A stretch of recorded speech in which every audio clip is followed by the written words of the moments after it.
রিসার্চের প্রয়োজনে বা গবেষণার প্রয়োজনে আমাকে অনেকগুলো ইউটিউব চ্যানেল ভিজিট করতে হয়েছে অ্যান্ড আমাকে অনেকে কমেন্ট করে জানান যে ভাইয়া আমার চ্যানেলটা একটু দেখেন তো আমি তাদের চ্যানেলগুলো দেখি এবং 2015 সাল থেকে যেহেতু আমি ফ্রিল্যান্সিং করতেছি তাই আমি অনেকগুলো চ্যানেল ভিজিট করছি, তাদের চ্যানেলের কন্টেন্টগুলো দেখি। যারা সাকসেসফুল ইউটিউবার চ্যানেল আছে, যারা সাকসেসফুল ইউটিউবার তাদের কন্টেন্টগুলো দেখি, যারা একদম খারাপ ইউটিউবার তাদের কন্টেন্টগুলো দেখি। তো এগুলো নিয়ে আমি একটু অ্যানালাইজ করছি যে তারা কেন সাকসেসফুল, তারা কেন খুব তাড়াতাড়ি হিট হয়ে যায় বা সাকসেসফুল হয়ে যায় অ্যান্ড কেন। এবং আপনারাও হয়তো খেয়াল করছেন অনেক ইউটিউবার অনেকগুলো ভিডিও তৈরি করছে কিন্তু খুব কমই ভিউ পাচ্ছে, মানে ভিউ খুব কম হয়। সো সেই কারণটাও কেন আজকে জানাবো। অ্যান্ড আপনি দেখছেন ইউটিউবে অনেকেই সাকসেসফুল হতে পারছে, আবার অনেকেই ব্যর্থ হয়েছে। তো আমি চাই না আমার কোনো বন্ধু ব্যর্থ হোক, আমি চাই আমার যারা সাবস্ক্রাইবার আছে তারা সকলে সাকসেসফুল হোক। তাই যদি আপনি ব্যর্থ হওয়ার কারণগুলো জানেন, কেন ব্যর্থ হবেন, কি কি কারণ আপনি ব্যর্থ হবেন, সেই কারণগুলো যদি জানতে পারেন তাহলে আপনি অবশ্যই সাকসেসফুল হবেন। কারণ সবাই জানেন যে ব্যর্থতার অপর পৃষ্ঠে সফলতা। যদি আপনি ব্যর্থ না হন তাহলে অবশ্যই আপনি সফল হবেন। তাই আজকের টিউটোরিয়াল যদি আপনি মনোযোগ দিয়ে শুনেন, আমার কথাগুলো যদি ভালো করে বোঝার চেষ্টা করেন, জাস্ট আমি আজকে ছোট্ট একটা টিউটোরিয়াল তৈরি করতেছি কিন্তু অনেক ইম্পর্টেন্ট। যদি এই টিউটোরিয়ালটা ভালো করে বুঝেন এবং মন দিয়ে আমার যুক্তিটা বুঝেন তাহলে আপনার ইউটিউবে ভিউ না হওয়ার যে সমস্যাটা, যে আপনার চ্যানেলে ভিউ হচ্ছে না, ভিজিটর আসতেছে না, দর্শক আসতেছে না, সেই সমস্যাটার 50% সমাধান হয়ে যাবে। আমি মনে করতেছি আপনি একজন বিগিনার লেভেলের ইউটিউবার, হয়তো আপনি নতুন নতুন ভিডিও আপলোড করতেছেন বা অনেকগুলো ভিডিও আপলোড করতেছেন। এই ভিডিওটা স্পেশালি তাদের জন্য যাদের একদম ভিউ হয় না, যাদের সাবস্ক্রাইবার কম, তাদের জন্য। সো আমি খুব বেশি দেরি করবো না, টিউটোরিয়ালটা শুরু করতেছি। তার আগে আমার পরিচয়টা দিয়ে দিচ্ছি, আমি জিশান। আর সবাই জানেন আমার চ্যানেলের নাম হচ্ছে জিশান ফর ইউ। যদি এখনও সাবস্ক্রাইব করে না থাকেন তাহলে অবশ্যই সাবস্ক্রাইব করে নেবেন। তো মেন টপিকে ফিরে আসি, যে টপিক নিয়ে কথা বলছিলাম যে ইউটিউবে কেন সবাই সফল হতে পারে না। আমি নিজেও যে খুব বেশি বড় ইউটিউবার তা দাবি করতেছি না।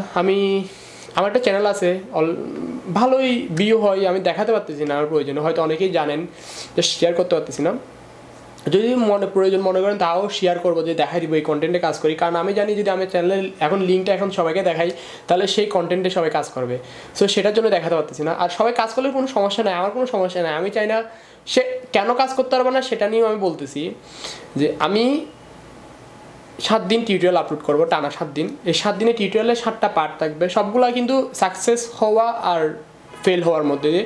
আমি উদাহরণ দিয়ে বোঝাচ্ছি। আমি এরপর 3টা টিউটোরিয়াল করবো কীরকম, যে কী কারণে ইউটিউবে সাকসেস হতে পারবেন না, মানে কারণগুলো, ব্যর্থ হওয়ার কারণগুলো নিয়ে 3টা টিউটোরিয়াল করবো।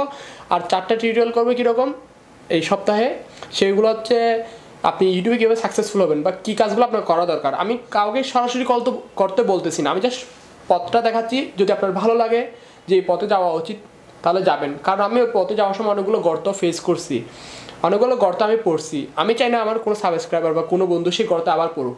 যারা বুদ্ধিমান, যারা জ্ঞানী, আমি জানি আমার চ্যানেলে অনেকেই দেখতেছেন সবাই অনেক বুদ্ধিমান, অনেক জ্ঞানী। যারা জ্ঞানী তারা হয়তো ওই গর্তে আর পড়ার চেষ্টা করবেন না।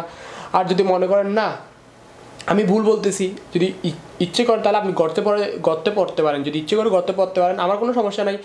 আমার তো কোনো লাভ হবে না, আপনি গর্তে পড়লেও আমার কোনো লাভ হচ্ছে না। আপনি যদি সাকসেসফুল হতে পারেন তাহলে হয়তো আপনি আমাকে ধন্যবাদ দিবেন। সেটার জন্য আজকে এই ভিডিওটা করা। তো বেশি কথা বলবো না, ভিডিওতে চলে আসি। কেন মানে সব ইউটিউবাররা সাকসেসফুল হতে পারে না সেটা নিয়ে যদি আমি বলতে যাই, সেটার মেন রিজনটা আজকে একটা রিজন বলবো, কালকে আরও 2টা রিজন বলবো। কারণ ভিডিওগুলো খুব বেশি বড় হয়ে যাচ্ছে, তো সেটার জন্য খুব বেশি বড় করতে যাচ্ছি না। তো একটা রিজন আজকে বলি, সেই রিজনটা হচ্ছে কি, একটা চ্যানেলে একাধিক কন্টেন্ট নিয়ে কাজ করা। এই বিষয়ে যদি আমি একটা যুক্তি দিতে যাই তাহলে আমি একটা যুক্তি দিচ্ছি। সেই যুক্তিটা হচ্ছে, মনে করেন একটা হিন্দি সিরিয়ালের চ্যানেল স্টার প্লাসে যদি এখন আপনি জানেন যে স্টার প্লাসে হিন্দি সিরিয়াল দেয়, সবসময় হিন্দি সিরিয়াল নিয়ে তারা ভিডিও আপলোড করে। এখন যদি সেই চ্যানেলে বাংলাদেশে একটা নাটক দেয়, আপনারা কি দেখবেন? স্টার প্লাসের যে দর্শকগুলো আছে সেগুলো হচ্ছে কিসের দর্শক? আপনার হিন্দি সিরিয়ালের দর্শক। হিন্দি সিরিয়াল দেখবে, হিন্দি সিরিয়ালের পার্ট দেখবে। এখন যদি হঠাৎ করে একটা বাংলা দর্শক দেয় তাহলে ওই চ্যানেলকে আর ভিজিট করবে? এখন আপনি একবার দিচ্ছেন টিউটোরিয়াল, একবার দিচ্ছেন ফানি ভিডিও, একবার দিচ্ছেন সংবাদ। যেমন আমার এই চ্যানেলটা, এটা হচ্ছে টিউটোরিয়ালের চ্যানেল। আমি যদি এখানে যদি এখন ফানি ভিডিও আপলোড করি, যদি নাচার ভিডিও আপলোড করি, আপনারা কি দেখবেন বলেন? তো আপনার চ্যানেলে যেটা মেন করতে হবে, এটা ব্র্যান্ডে নিয়ে আসতে হবে। ব্র্যান্ডে কীভাবে নিয়ে আসবেন? আমি তো সবগুলো দেখাই দিব, এত কিছু বিস্তারিত বলতে পারতেছি না। মেন জিনিসটা যেটা মনে রাখবেন, একটা চ্যানেল একটা কন্টেন্ট বলতে কি, যে কোনো একটা বিষয়ের উপর কাজ করবেন, যে কোনো একটা টপিকের উপর, হয় টিউটোরিয়াল, হয় ট্যাগ বিষয়ক, হয়তো ক্রিকেট রিলেটেড, হয়তো নিউজ ভিত্তিক, যে কন্টেন্ট হোক না কেন একটা কন্টেন্টে থাকবেন। একাধিক কোনো কন্টেন্ট নিয়ে কাজ করবেন না যদি আপনার চ্যানেলটা উন্নত মানের করতে চান। আর যারা কপিরাইট নিয়ে কাজ করেন তাদের তো কোনো কন্টেন্টই নেই, তাদের ব্যাপারে কী বলবো, তারা তো চুরি করে ভিডিও আপলোড করে, যেটা পায় সেটাই আপলোড করে। কিন্তু আপনি যদি রিয়েল কন্টেন্ট মেকার হন, যদি রিয়েলি ইউটিউবে সাকসেসফুল হওয়ার ইচ্ছা থাকে বা ইউটিউবার হওয়ার ইচ্ছা থাকে, কারণ আমি রিয়েল কন্টেন্ট বানাতে রিকোয়েস্ট করতেছি এই জন্যে, আপনি একটা ভিডিও করছেন সেটা কিন্তু মরার আগ পর্যন্ত আপনি আর্নিং পাবেন। তাই সবাইকে অনুরোধ করবো রিয়েল কন্টেন্ট মেক করেন। হয়তো টাকা আজকে কম পাচ্ছেন, কিন্তু 2-3 বছর পরে আপনি এমন টাকা পাবেন যেটা আপনি চিন্তাও করতে পারবেন না। তাই রিকোয়েস্ট করবো সবাই রিয়েল কন্টেন্ট মেক করেন। আর একটা চ্যানেলে একাধিক কন্টেন্ট নিয়ে কাজ করবেন না, একটা কন্টেন্টে নিয়ে কাজ করবেন, একটা কন্টেন্টের উপরে ভিডিও বানানো যাবেন। একটা কন্টেন্টকে কীভাবে ভালো করা যায়, কীভাবে এই কন্টেন্টের উপর আরও অন্য কিছু নিয়ে আসা যায়, যেমন মানুষের সবসময় মাছ খায়, তাই না? যেমন আমিও মাছ খাই, আপনিও মাছ খান। এখন কিছু কিছু রেস্টুরেন্ট আছে ওই মাছটাকে ভালো করে রান্না করতে জানে, ঠিক আছে, তাই না? আমরা ওই রেস্টুরেন্টে বারবার যাই। তাই আপনার কম্পিটিটর যারা আছে, যারা একই রকম কাজ করে, আপনি চেষ্টা করবেন কি তাদের থেকে বেটার রান্না করার। আমি রান্না করা বলতে উদাহরণ দিচ্ছি যে আপনার কন্টেন্টটা যাতে তাদের চেয়ে ভালো হয়, সেই জিনিসটা মাথায় রাখবেন, ঠিক আছে?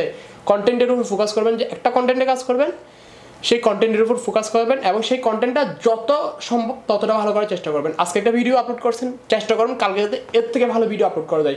শুধু কাজ করে যাবেন গাদার মতো কাজ করে যাবেন, এভাবে করলে হবে না। কম ভিডিও বানাবেন, কিন্তু যে ভিডিওটা বানাবেন সেটাতে কোয়ালিটি ফুল সম্পন্ন হবে, দর্শক যাতে দেখে। অ্যান্ড প্রত্যেকটা ভিডিও আপলোড করার আগে একবার ভাববেন যে এই ভিডিওটা কি যদি মানে আমি দর্শক হতাম, নিজেকে একজন দর্শকের কাতারে নিয়ে যাবেন, যে আপনি একজন দর্শক। আপনি যদি নিজে একজন দর্শক হতেন তাহলে কি সেই ভিডিও আপনি দেখতেন? আপনার ভিডিওকে আপনি দেখতেন? সেটা বারবার নিজেকে প্রশ্ন করবেন যে আমি যে ভিডিওটা বানাচ্ছি সেই এই প্রশ্নটা করবেন যে এই ভিডিওটা যদি আমি দেখতাম তাহলে কি আমি দেখতাম? এই ভিডিওটা যদি আমাকে দেখতে হতো তাহলে কি আমি দেখতাম? তাই ইন্টারেস্টিং কন্টেন্ট বানানোর চেষ্টা করবেন দর্শক যাতে দেখতে পারে। তাই সবার শেষে এটাই অনুরোধ করব, একটা কন্টেন্টের উপর ফোকাস করেন অ্যান্ড একটা কন্টেন্টের উপর ভিডিও বানাবেন। সেই কথাটা কেন বলতেছি, যে একটা কথা আছে না, একটা উক্তি আছে, সেই উক্তিটা হচ্ছে কি বিজয়ী যারা আছে বা সাকসেসফুল মানুষ যারা আছে তারা একাধিক কাজ করে না, তারা একটা কাজ ভিন্নভাবে করে, যতটা সম্ভব উন্নত করার চেষ্টা করে। তাই একটা কন্টেন্ট বানাবেন অ্যান্ড সেটার উপর ফোকাস করার চেষ্টা করবেন। কালকে আমি দ্বিতীয় রিজনটা জানাবো, যেহেতু ভিডিওগুলো খুব বড় হয়ে যায়, খুব বেশি এডিট করতে অনেক প্রবলেম, আপলোড করতে অনেক প্রবলেম হয়ে যায়, তাই ছোটো করে ভিডিওটা শেষ করতেছি। আশা করি কালকে একটা রিজন নিয়ে আপনাদের সামনে আসবো। ততক্ষণ পর্যন্ত ভালো থাকবেন অ্যান্ড আমার জন্য দোয়া করবেন। আসসালামু আলাইকুম।